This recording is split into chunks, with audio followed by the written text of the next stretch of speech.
Fala aí pessoal, beleza? Vamos lançar um vídeo mais um neste canal no dia seguinte a esse vexame histórico, o maior vexame do Flamengo na história da Libertadores. O Flamengo já tinha tomado de 5 em 1984 do Grêmio, 5-1 na verdade, mas depois devolveu, enfim.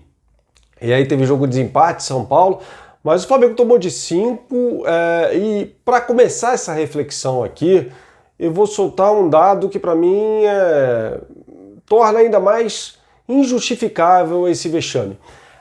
O time do Independiente Del Valle, todo o elenco do Independiente Del Valle, de acordo com o Transfer Market, que é o melhor site para você aferir aí valor de mercado de jogadores de futebol do mundo inteiro, de qualquer clube você entra lá, você vai achar. De acordo com o Transfer Market, o elenco do Independiente Del Valle, como você vê aí, vale menos de 12 milhões de euros, tá? 12 milhões de euros. Para servir de comparação, o elenco do Flamengo aponta o mesmo Transfer Market, vale mais de 122 milhões de euros. Ou seja, 10 vezes mais do que o Independiente Del Valle. Time que finalizou 11 vezes na direção da meta do goleiro César na partida dessa quinta-feira, contra um time que finalizou apenas 2 vezes na meta do goleiro Pires em toda a partida. No primeiro tempo foi apenas um chute a gol, aquele do Gerson para fora. Levou 9 no primeiro tempo, foi 9-1 em finalizações no primeiro tempo. Uma posse de bola amplamente superior do time treinado, bem treinado aliás, pelo técnico Miguel Ángel Ramírez. Domenech Torrent foi muito infeliz nessa partida, evidentemente. Diego fez uma partida horrorosa, foi uma aposta do Domenech. Eu até falava sobre isso antes da partida, eu achava que o Diego tinha que ser escalado mesmo. Eu achava que o time mais próximo possível daquela partida contra o Fluminense deveria ter sido escalado. É um vexame injustificável, né? Não só pelo Domenech, que tomou uma série de decisões erradas, ter mantido o Arão no campo, por exemplo, no segundo tempo, foi uma delas, sem dúvida nenhuma, mas de alguns jogadores, como o Gabigol, por exemplo, que andou na partida. O Gabigol andou na partida. Vale lembrar que o Flamengo, e aí eu vou falar de um erro tanto do técnico quanto dos jogadores, tá? Você repara no primeiro tempo que o Gerson ia marcar lá em cima a saída de bola do time do Del Valle, o Schunk, né? O zagueiro central, como se falava antigamente, o zagueiro ali pelo lado direito. Isso não é novidade não, tá? O Gerson é um jogador que sai muito para marcar a saída de bola, mas ele marcava meia bomba, o Gabigol andando ao lado dele, que era o cara que deveria marcar o Pellerano, que mais uma vez deitou e rolou. E aí o que acontecia? Quando o Schunk, com um passe, e era muito fácil, aliás, romper essa primeira linha de marcação do Flamengo, que às vezes tinha 4 lá em cima, ela encontrava o Faravelli, o Moisés Caicedo, ou os dois, mais os dois laterais, mais o centroavante Gabriel Torres, voltando ali para a intermediária, encontrava todo mundo contra o Arão. Era um massacre, quer dizer, havia um espaço para criação de jogadas ali do Independiente Del Valle que foi uma moleza, né? O Miguel Ramírez deve ter olhado para o lado e falado, gente, o que é isso? Né? O que vocês estão nos dando de presente aqui, né? O Independiente Del Valle já tinha mostrado nos jogos contra o Flamengo que era osso duro de roer naqueles jogos da Recopa Sul-Americana. E no canal a gente publicou aqui uma série de vídeos ao longo da semana, e todos estão passando por aí, né, enquanto eu falo, em que a gente alertava pro perigo que esse time levaria ao Flamengo nessa partida no Equador. Nada justifica esse vexame, foi muito além, eu imaginava um jogo dificílimo, mas foi muito além, foi um domínio total do primeiro ao último minuto da equipe do Independiente Del Valle. Nada justifica, a altitude não justifica, o Flamengo jogando a 2.850 metros. Vale lembrar que o Flamengo já venceu em altitudes muito superiores. Eu lembro o caso de Oruro, né? Vitória por 1-0 sobre o San José, uma equipe muito pior, mas Oruro a quase 4.000 metros, né? Acima do nível do mar, com o Abel Braga, né? Para se ter uma ideia. Esse time do Flamengo foi nulo em campo, e poderia ter sido demais. Eu acho que o time tirou o pé ainda. O que me chamou muita atenção a facilidade com a qual os zagueiros Schunk e Segovia, aliás, que zagueiros, chegaram ao ataque do Flamengo. O Segovia deu um chute no primeiro tempo para uma grande defesa do César, No segundo tempo, na verdade a bola foi meio em cima do César, mas enfim, no segundo tempo o Schunk foi levando a bola como quis, começando uma jogada que terminou com a bola no travessão e batendo nas costas do César. Por acidente aquela bola não entrou.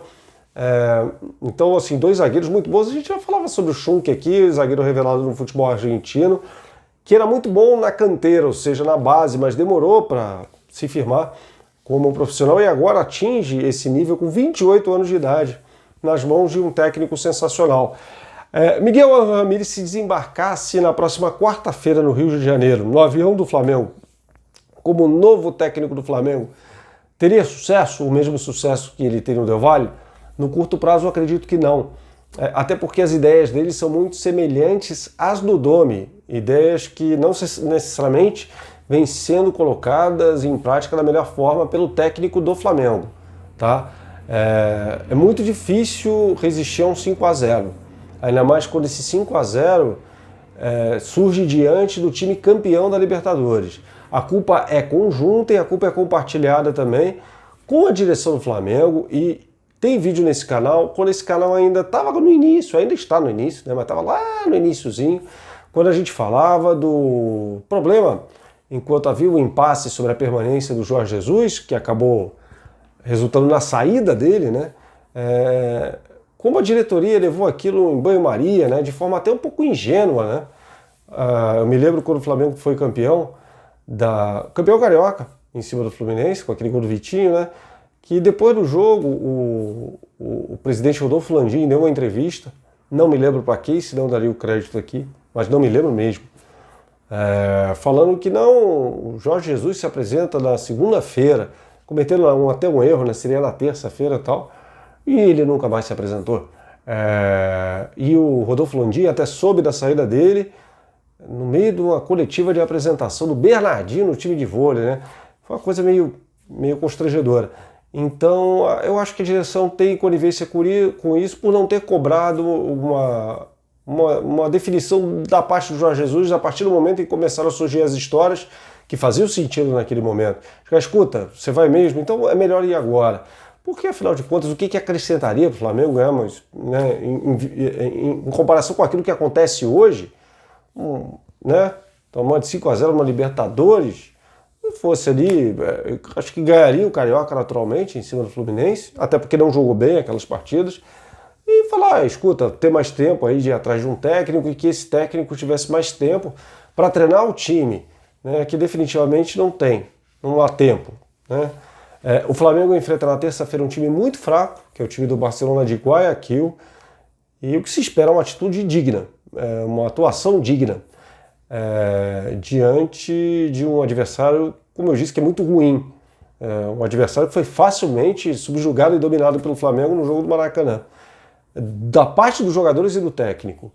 E quando o Flamengo voltar ao Brasil, que seja tomada a atitude que a diretoria só vai saber se tem de tomar, da permanência ou saída do técnico. Se houver ali uma condição, ou até digamos assim, uma decisão, uma convicção de que o trabalho tem de ser mantido até o ano que vem, que foi feita uma contratação, então vai ter de se esperar um ano, beleza. Agora, eu não acredito que a direção vai te segurar a bucha, vai segurar a pressão. Então, se o Flamengo tiver outra atuação constrangedora, ridícula como essa, contra o Barcelona de Guayaquil, me parece que a situação do Domi ficará insustentável. Mas os jogadores têm de ser cobrados, jogadores que valem essa bala, digo aqui, repito, o elenco do Flamengo que vale 10 vezes mais do que esse do Independiente Del Valle, não pode perder da forma como perdeu, independentemente de jogar em altitude, se jogasse no Nepal, ou se jogasse em Roma, ou se jogasse em qualquer lugar, no Maracanã, em São Januário, da Gávea, enfim, onde fosse, não podia ser massacrado da forma como foi nessa partida constrangedora, de atuações constrangedoras de jogadores e de comissão técnica, nesse vexame sem precedente da história da Libertadores, no campo, no estádio Casablanca, né, em Quito, no Equador. Ao longo aí dos dias, até o jogo da próxima terça-feira, claro, a gente segue aqui com as análises sobre o futebol em geral, né? e sobre esse confronto, claro, pela quarta rodada da fase de grupos da Libertadores da América. Saudações, um abraço, tchau.